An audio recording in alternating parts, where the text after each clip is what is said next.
This is my first video on the tarot. I'll be beginning with the suit of swords. So first of all, let me talk about the tarot itself. So there are 78 cards in a tarot deck, and they're divided into two groups. One group, similar to playing cards, it's 56 cards, 4 suits of 14 cards each. So 8 through 10 plus court cards.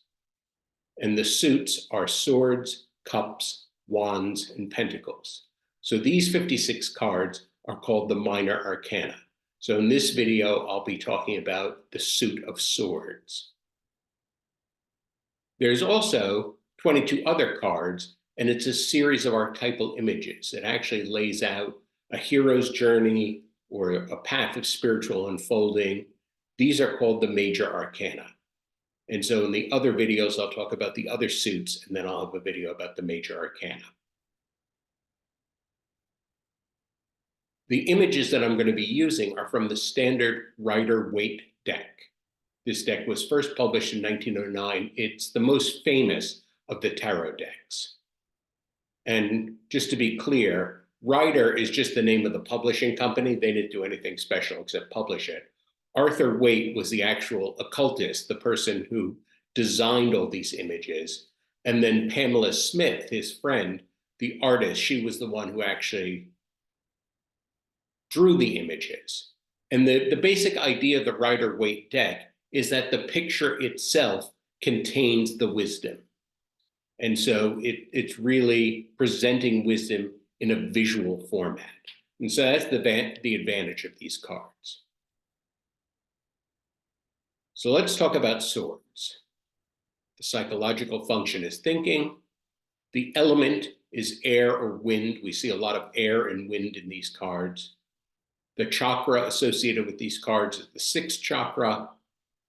And keywords. And here I'm giving the keywords intellect, defense, pain, misery, attack, not looking forward, lack of connection, inner hell. What's going on here? Well, this is portraying all the pain and all the trouble caused by a world of thinking. And I don't want to be understood as saying that thinking is always a bad thing. So let me be very clear here. If a person is in touch with their feelings, in touch with their vulnerability, having a vital experience of the world, then thinking is wonderful. Thinking is a kind of harvest of that vital experience. That's a person that would be able to go into their deep, rich bodily experience and then use their thinking to formulate resonant truths about life. That's absolutely wonderful. That's often what the great poets did, okay? The problem is, if I'm not in touch with my feelings and not in touch with my vulnerability, not having a vital experience of life, and I'm living entirely trapped in my head in a world of sterile thinking, not connected to any other capacities, that's problematic. And that's the world portrayed by the suit of swords. So we'll see a lot of pain and misery in these cards. One way to say it is by thinking, I can't really think my way into abiding happiness. But it's very easy for any of us to think our way into sheer misery, or another way to say that is we can't think our way into heaven, but we very easily can think our way into hell, an inner hell. Thinking has a way of multiplying inner pain. So emotional pain is part of life, but thinking amplifies it and drives it up. When we're in a world of sterile thinking, we tend to experience far more pain through worry, through fear, through anxiety than we normally would if we were not trapped in thinking. I put not looking forward because many times in these cards, we don't see people looking forward that often. We see a lot of people looking at others. We see people looking over their shoulder or looking down. So we don't see people just looking forward, which is interesting, just simply being present where they are. And also lack of connection. This is the only suit in which we don't see two people happy together. 2 or more people just being happy and celebrating life. We don't see that at all. We see people alone, or we see people attacking each other. And that's because the world of thinking is not really a place that supports deep, vulnerable connection. We need to be in touch with our vulnerability to have rich connection with others. If we're up in our head, that's not really a place of deep connection, and certainly if I would go on a date, the worst way to handle being on a date would be to stay entirely in my head, let me logically explain why I'm a hot lover, like that kind of thing is not going to be successful. So again, this suit, Swords, is talking about this whole world of sterile thinking, the problem of being stuck in the head. So with that overview, let's look at the cards. The first card, the Ace of Swords. So any ace is kind of the raw power of the suit, and in many ways, sort of the initial energy of the suit. So the Ace of Swords, this is like a guiding idea, like a first flash of insight that then we unpack and follow, or a first idea that's a guiding idea. So this is a very powerful, hopeful card. And of course, it has the crown, the laurel on it, the palm leaf. So victory and peace are possible. At least we believe these are possible if we follow this idea. A very powerful card. And again, all the aces are very powerful. For the Second of Swords, the key word I would say for this is paralysis by analysis. So here we have a person who has to make a decision, but she's blindfolded and she's just holding the two swords out, one on each side. And there's kind of this weird either or logic. And how can I say, if we have to make an important decision, say between option A and option B, the head is the worst tool to make that decision. The head might be helpful in a fact gathering phase, but once it comes to making the decision, the head is the worst tool. Because if we have to choose between A and B, the head can construct a flawless argument for A flawless argument for B, a flawless argument against A, and a flawless argument against B. And then it can run all four of those arguments simultaneously, making it absolutely impossible to choose. That's what's being betrayed here. So she is blindfolded. She has no way of seeing. So she's completely in her head. Behind her is water. So behind her is the richness of intuition, bodily intuitions and sensations that might help her make the decision, but she's blinded to that. Most interesting is the moon. If the moon is in that position, it actually indicates that the sun is somewhere up to the right. So it's actually daytime, but because she's blindfolded, it feels like night. She has no way to make the decision. So again, this is the problem of being stuck in your head, unable to make a decision because you're stuck in your head.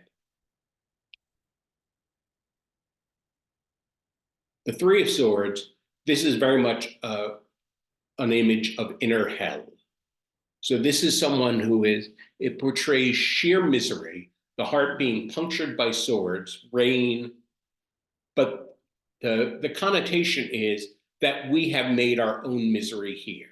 The connotation is that the actual objective standard, the actual objective world, what's actually happening is not that bad, but we have talked ourselves or thought ourselves into sheer misery. And so that's what's going on with this card. The hopeful thing is that if we can break the thought loops, if we can break the obsessive worrying or the excessive fears, then probably the actual real world problem would be manageable. But because of our own reaction, because of our own thought loops, we've made ourselves completely miserable. That's what's being portrayed in this card. Now, the Four is often a card indicating balance or stability. And so here, a key word for this card, the Four of Swords, might be retreat or recollection. And so this is a relatively peaceful card. Looks like the knight is resting, taking a rest here. So again, this is not happiness, but at least it's a pause in, a pause in the misery, a pause from the attacks. So this is a relatively peaceful card. And it can certainly portray a state of mind where we're relatively calm and we've achieved some kind of temporary peace in the way that we're looking at things. The key word for the Five of Swords is the unbeatable obstacle or the unbeatable opponent. The fours of any suit represent balance, and five represents going past balance or a lack of balance. And so here, the Five of Swords, we see this guy, this big mean guy wearing the green cloak over the red. He's obviously beaten the other two characters. And so this is portraying a situation where we're up against some kind of obstacle. No matter how we think, we can't think a way around it. We're always going to be beaten by it. And again, part of the hint here is the water in the background. The water, the emotion, that maybe the way to deal with it is to emotionally reframe the situation rather than keep banging our heads against the thing that we can't beat.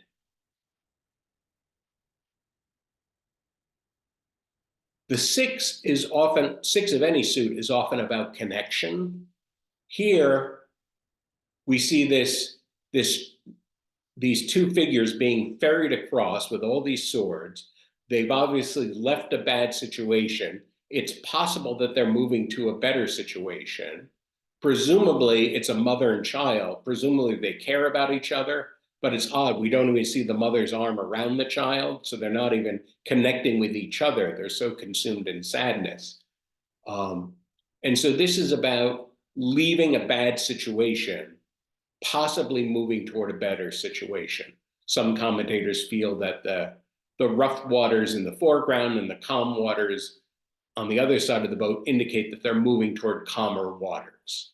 So there's something mildly hopeful about this, but it definitely is portraying moving out of a very sad or bad situation.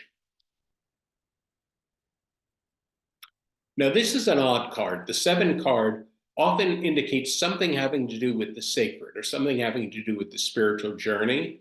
This is the only card that has a golden sky, the only card in the sword deck that has a golden sky. Golden skies are very auspicious.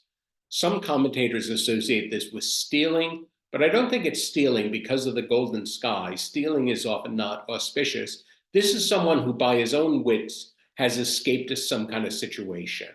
And in particular, he's walking away from tents, which suggests that he's walking away from something more temporary or conventional, presumably walking toward something that would be more spiritual or enduring. But notably, this character is not looking forward. He's looking backwards. He's looking to the place he's leaving rather than the place he's going to. And so this would be like Luke Skywalker at the very beginning of his journey. He doesn't realize that he's stepped onto a larger journey yet. He's still looking back to where he was. He hasn't gotten to the point yet where he's really committed to the journey yet. And so this is the person kind of in that in-between place at the beginning of a spiritual journey, still kind of stuck to the conventional, but taking steps toward something bigger.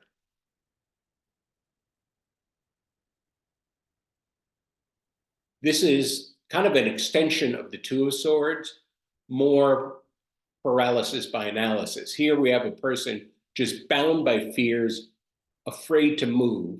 She's on muddy, slippery ground, so she feels like there's no sure footing. She's surrounded by swords. She's all tied up.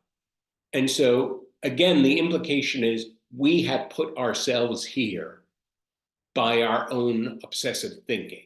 We have thought ourselves into this trap. And we see that behind her, there is a castle and a village. Presumably there'd be help and connection there. Often we escape our own mental trap if we have the wherewithal to look around and realize, oh, we have friends we can turn to. There are people we can turn to who will kind of check our reality and tell us not to be so obsessed about the things we're obsessed about. That, in a way, that's the advice of this card. Get out of your own head, connect with other people. It's not as bad as you're making it be, you know? But where she is, she's just trapped right now. She's thought herself into this trap and she doesn't know how to think her way out of it, you know? And this is where we really need the help of others. The key word for this card is nightmare. She's just woken up from a nightmare of swords, but none of the swords are real. They're just in her imagination. So this is the moment when she's awoken and the nightmare still feels real. She still feels all the terror of the nightmare, but she hasn't yet realized it was just a dream and she can relax, you know? So it also portrays that moment when we're drunk on our own fears, when we're drunk on our own anxiety. And in that moment, we think everything we fear is going to happen. Everything that we're anxious about is going to happen, you know? So we're consumed in that moment. And the message is basically don't be drunk on your fear. Don't be drunk on your anxiety. Check your reality. Reality is not as bad as you're making it seem. That is the message of this card. And finally, for the grand finale, number 10, again, not a cheery suit, and here's where it ends. The key word I would say for this is rock bottom.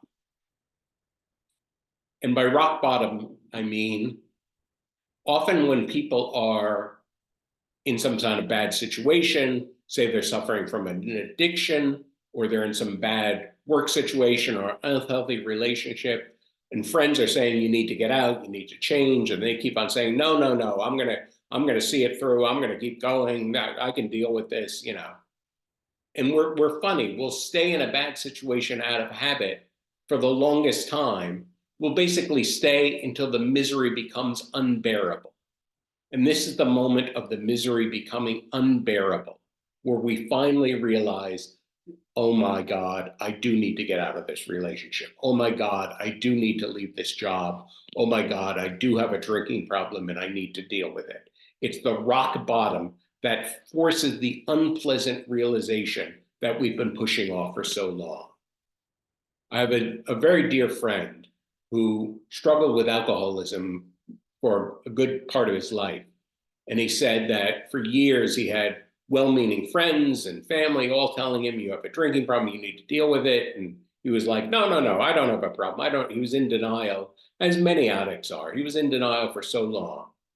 At one point, apparently he got so drunk that he was locked in the county jail one night. So he was completely drunk. He didn't even realize it happened. The next morning he woke up. He thought he was in his bed.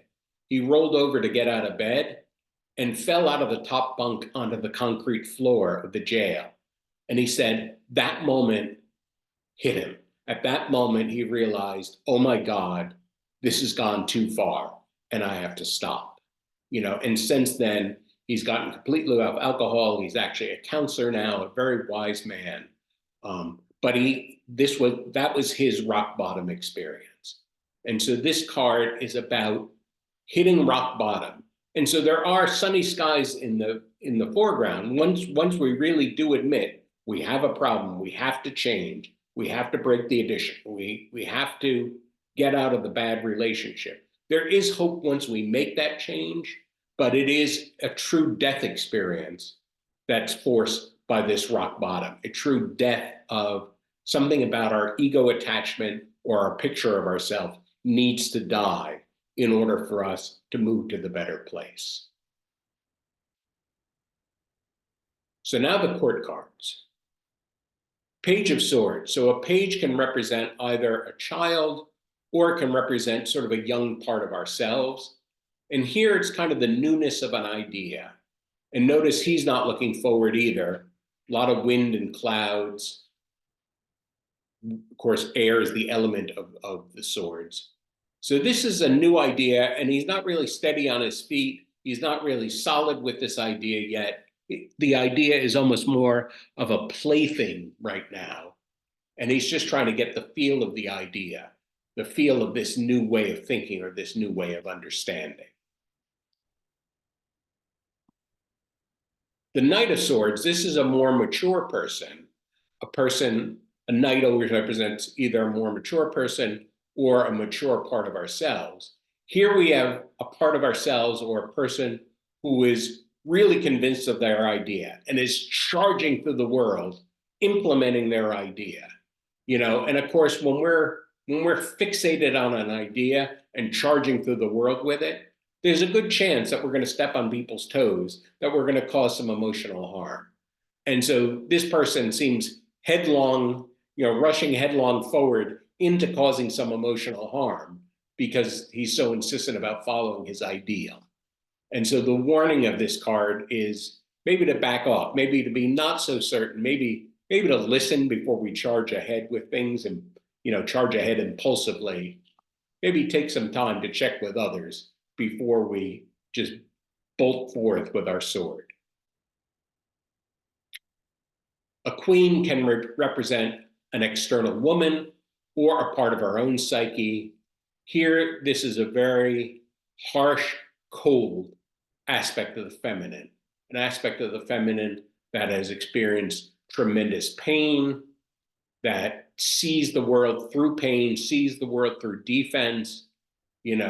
Don't tell me about joy. I know life sucks, this kind of thing. Very bitter. And it's a particularly feminine kind of archetypally feminine flavor of bitterness portrayed by this card. And finally, the King. This is the only card in the suit that is looking directly at us. And this is a person also, there's tremendous defense. And this has a more masculine energy. A king can actually represent a man in our life, or it can represent an archetypally masculine part of ourselves. This is a very defended masculine place. This is a masculine place that means all business. If we attack, he's going to attack back. He has no regrets about defending himself. He's not warm and cuddly at all. It's a very cold and calculating kind of stance. And so this is the suit of swords. Certainly a painful suit. We will encounter far happier suits in our next video.